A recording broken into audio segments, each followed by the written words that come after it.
Hello, everyone. My guest today is Marc Zionts. He's had a successful career leading companies since 1987 and is currently the CEO of Automated Insights, a Vista Equity Partners owned company. He's an independent board director for Pivot 3 and many other companies, along with Friends of the Earth. Besides enjoying time with family, he is an avid outdoorsman and accomplished bicycle racer. Marc, are you ready to take us to the top? I am. All right. Thank you for having me. You bet. Give us the story here. So let's start from the beginning and go from there. What does Automated Insights do, and what's your revenue model? How do you make money? Yeah, so Automated Insights is a leader in natural language generation, or NLG. And essentially what NLG is that we take structured data as an input, and we can create from that data a story or a narrative or a report that sounds like it was written by a person, but we do that through software. The business model for this is it is a subscription service. So it's an enterprise SaaS software subscription in which our users with a basic subscription can create an unlimited number of use cases, have an unlimited number of users, and then they're picking how much production they want per month. Basically, how many outputs. If you want 500 stories, 5,000, we have customers that do over 20 million a month. Is it based off stories or the word count per story? Not word count. It's based actually on technically on an API hit, which equates to each output. But we really don't care if that outputs a sentence, a paragraph, or 3 pages. It's all the same. What determines the what? It's all the same in terms of cost structure and output for you? Yeah, it is. It's just a matter of how many outputs you create, but the length of the output doesn't matter. Okay, so a paragraph is going to be one API call, and so is a single word. That's correct. Okay, so if someone writes a bit, I'm making this up, a 10 paragraph long piece of work via your tool, they're going to pay the same as someone that types one or generates one word. Yeah, nobody's going to generate one word, but that's the point. A sentence is the same as 10 pages. For most people, the kind of output that we create is anywhere from a couple sentences to a paragraph, and at the most, typically, it's going to be a couple pages because that might be some sort of a report. I see. Okay, and when you said you use the word enterprise, so give me a general sense here. People are paying what, 10 grand a month, 100 grand a month, or are you higher than that even? No, a basic subscription. So we have an annual, minimum of an annual contract. So our most basic subscription is about $24,000 a year. So usually there's a very powerful return on investment here because if you compare it to the hours of a full-time equivalent, this is going to save money. And it's going to allow people to work on more valuable things. Yep. And would you say that 24 grand is also, I know that's your minimum, but is it also a fair average or no? No, the average is actually, higher, just based on the blend of customers.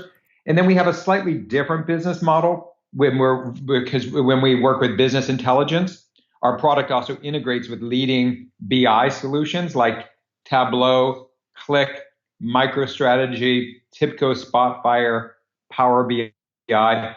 And there we basically look like a per viewer kind of model that matches the subscription that they charge for their services. Yep. Are most of the folks that you're working with, are they actually, your traditional media companies or no? That's a small portion. It's very visible, however. So the work that we do with, people like the Associated Press is very visible, or the cool stuff that we do in the game Call of Duty or that we do with Yahoo NFL, that's very outward facing. So people see that. But the vast majority of our customers are business to business, where we're inside dashboards, we're working in e-commerce, we're doing reporting for businesses. Marc, give me the unsexiest use case of Automated Insights. Well, if you just think about, for all of it, it's, it all relates to the same thing. And that's our vision statement. And that is to make the world's data understandable. So our general belief is that we live in a world where our problem isn't that we don't have enough data. Our problem is the exact opposite. We have too much data and we're just trying to make sense of it. And we just want to be able to get to what does it mean to me and how do I make that actionable? So tell me a real customer though, who many people would define as a very unsexy space, but where you provide a lot of value. Weekly sales reports. So we have a large insurance company. They have about 15,000 people between their direct and independent agents. And once a week, they want them to get a report based on their role, whether you're an agent, an agency, or in the sales management of the company. They want a weekly report that says how they're doing, how they're trending, and giving them some advice weekly on how they can improve their performance. So that's 15,000 reports a week times 52 weeks a year. And, that's certainly not as fun as fantasy football, but it also is really great for helping them run their business in a more efficient manner. When did you launch this company? This company started just about 10 years ago. I am not the founder, just to be clear. I took over from the founder just over a year ago. Our founder is our executive chairman, and he's a technical founder. So I came in through the private equity owner to scale up the business and continue to grow it to the next level. So I think it was Vista Equity, right? When did that deal happen? That happened just over 2 years ago. That they acquired the company. So we were backed by venture investors originally. How much was in the company pre the deal? Oh, I actually don't have the stats on that, but on the pre deal. But we were purchased in just over 2 years ago by Vista. I came in through the Vista side of things to run Automated Insights. I've been running companies since 1987. So and 100% of what I've done my whole life is technology. And I just love the technology that we have. Great team, great set of customers. So it's a very exciting time for our company. How did that work? I mean, most private equity firms, there's people in-house always looking for deals. And sometimes when that person kind of leads the deal internally, they end up actually running the company post-deal. Was that the case with you at Vista or no? Like how did Vista say, we got to get Marc on this company? Yeah, so I knew a number of the Vista CEOs and Vista people. So you're right that sometimes that happens where an operating partner looks at the deal and they take over. In this case, I was a known entity to Vista, and I was very, very interested in working with Vista because they're quite unique. And that uniqueness is that they exclusively invest in enterprise SaaS companies. So when you think of private equity, there's some niche firms that are very vertically focused, but they tend to be smaller. Vista is very large, but vertically focused on software businesses. You see other, companies in their size, they may invest all over the place. They don't necessarily have an expertise in the industry.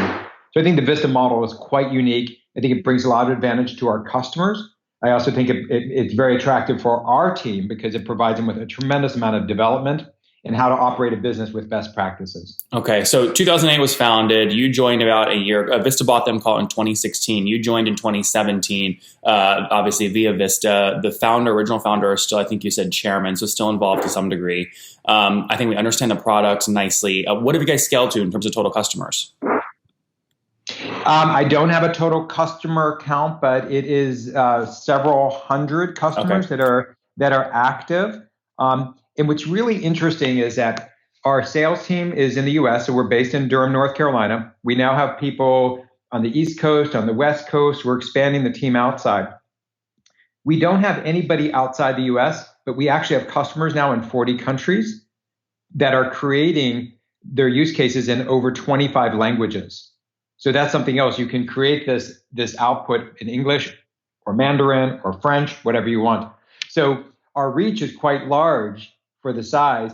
And what's also really interesting is that we have Fortune 100 customers, and we have customers that have 10 people that are just growing their entire business using technology and leveraging technology so that they can punch way above their weight. Yeah. So it's really fascinating to work with that range of customer sets. Well, yeah, and it's certainly not at a $24,000 minimum ACV on year one. I mean, obviously it's not an SMB play, but yeah, you could still stay pretty scrappy with that budget and really save a lot of times. You think about it, the CEO is usually one writing that sales report on a small team every week. If they can automate that, saves them a lot of time. Right. And we're not unlike some of our customers in that, one of our core beliefs is automate everything. So, anything that can be automated should be automated. So your people are doing the most valuable things they can be doing. What is your team size today? So we are 65 people today. When I joined a year ago, it was about 40. And we anticipate being close to about 100 by the end of the year. Okay, that's great. And just refresh me again, you said Raleigh, Durham, and where else? So Durham is the headquarters. We have people in the Northeast, in New York, in Boston. We have folks in Seattle, in Oregon, and soon we'll have people in the Midwest and in the Southwest. Okay, so fairly remote then, fairly spread out. Right, those are just senior account execs. They're working larger enterprise deals. I see, got it. The entire development team is based in North Carolina, where we are very fortunate to be able to draw great talent out of North Carolina State, UNC, Duke, and we're just surrounded by awesome schools. Did you grow up there or did you move there at post-acquisition? I moved here post-acquisition after living in Chicago for 30 years. Okay. But was excited to move. Once our kids all exited the house, my wife and I were excited to move somewhere else. That's good. All right, let's jump in real quick to some other economics before we wrap up. So churn is obviously critical in a SaaS business. Tell me about your churn. Yeah, the churn is really nominal. I mean, for us, it's either you're going to know real upfront if it's working or it doesn't. Our customers kind of think through the process. So in the vast majority of the time, they just go with an initial subscription, 1 year or multi-year. In some cases, a customer, if they need to do some A/B testing or they need to do some thorough testing, they might do a shorter paid trial and then they buy in. But I mean, I would say our churn is very, very low single digits at this point. Okay, and is that you're talking like 1 or 2% gross logo churn per month? That's well, actually, it's in the single digits per year. Okay, got it. So, yeah, cool. So we'll call it maybe 4 or 5, somewhere between 1 and 9% in gross. But I'm talking that's gross logo churn, not revenue churn. That's correct. And by the way, in fact, what normally happens is the exact opposite. Once somebody has us in on one use case, they actually grow. Yeah. Because they say, oh, I'm doing this report, I can use it for that report. Oh, I'm using it for internal reporting just with some data set. Gee, I can put this into my Tableau. What is average expansion from year 1 to year 2? Do you typically see?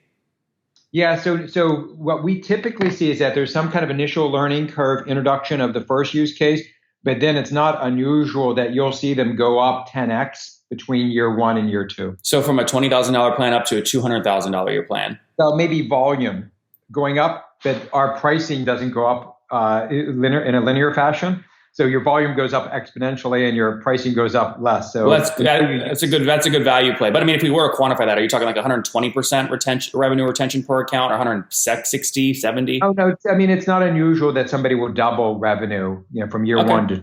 Yeah, that's pretty healthy. And then tell me more.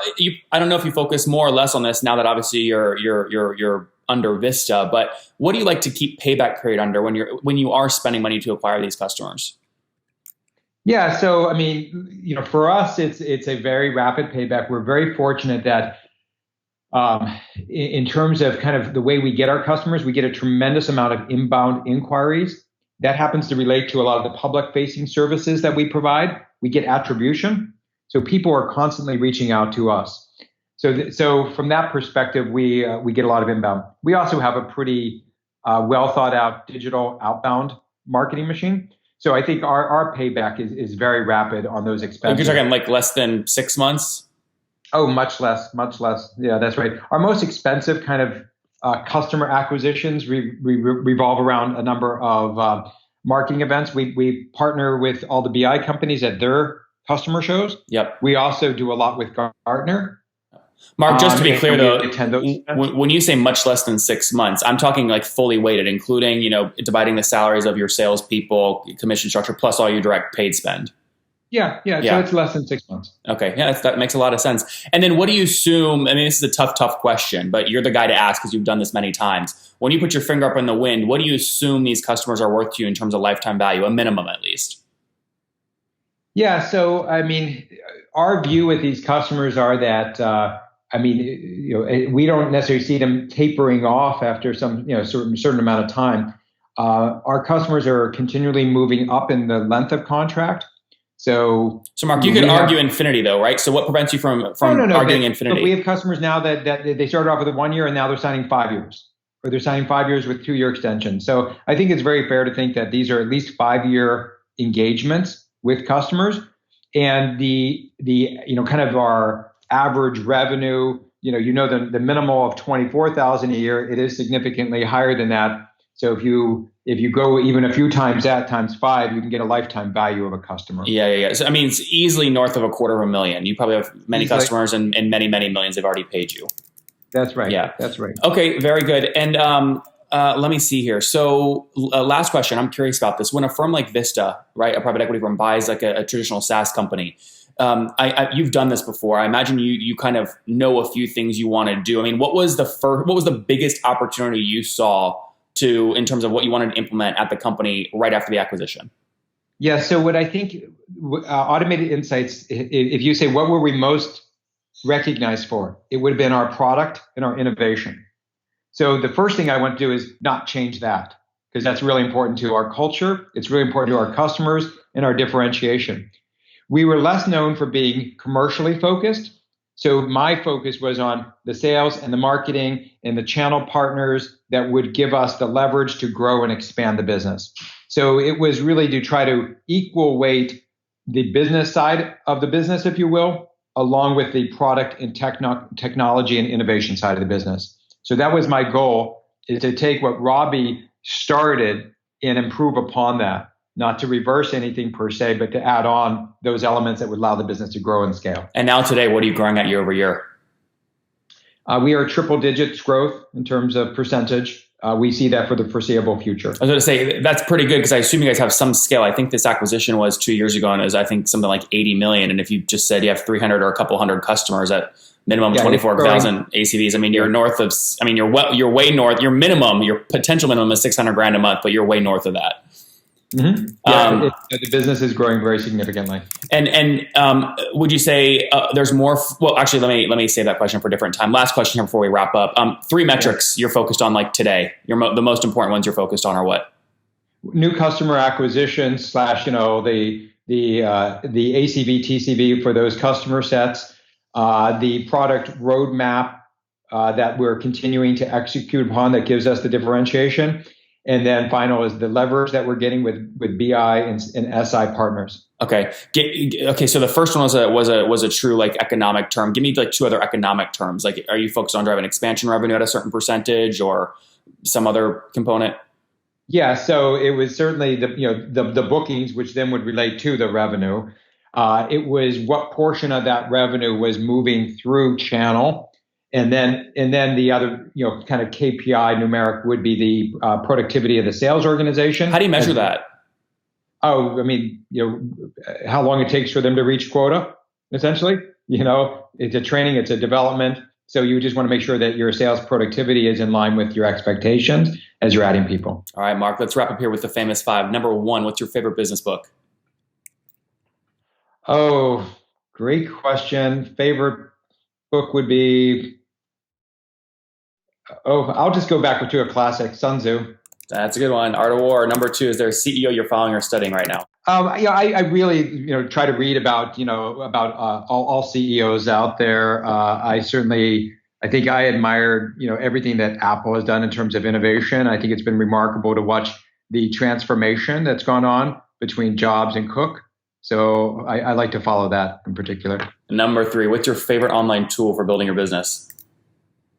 Boy, I mean, my whole, everything's on my, I have so many tools. That's a really hard question. But I would say certainly for me, watching Salesforce all the time, because we build in a lot of things into Salesforce. So our Marketo comes into there, all of our campaigns come into there. So I can get a pretty good dashboard view right from there. Number 4, how many hours of sleep are you getting every night? Not a big sleeper, 6. Okay, and what's your situation? I know you mentioned married and kids. So married and how many kids? Married 28 years, 4 adult kids that and we all like each other. That's a good thing, Mark. And how old are you? 56. All right, last question. What do you wish your 20-year-old self knew? I probably would have switched sports earlier. I'm a competitive bike racer, but I didn't switch over until my mid-30s. I was a runner. I probably would have got into my biking earlier. So that's a non-business thing, but I probably would have started bike racing a little bit earlier. Switch to biking earlier. There you guys have it from Mark. He's been in and out of SaaS companies many, many times. Most recently hooked up with Vista and jumped in one of their portfolio companies that basically helps really with automating a lot of content creation, right? Whether it's sales scripts going out or helping the AP write posts, all based on data. So significant time costs, right, on humans that used to write these things themselves. Automated Insights is the company now at several hundred customers, 65 people between Durham, New York, Seattle, many other locations, less than 9% gross logo churn annually. It's not unrealistic to see their customers doubling their ACVs year over year, which is great. LTV definitely north of 250 grand. Again, average contract value first year, about 24 grand with triple digit year over year growth. Mark, thank you for taking us to the top. Thank you. Thanks for having us on.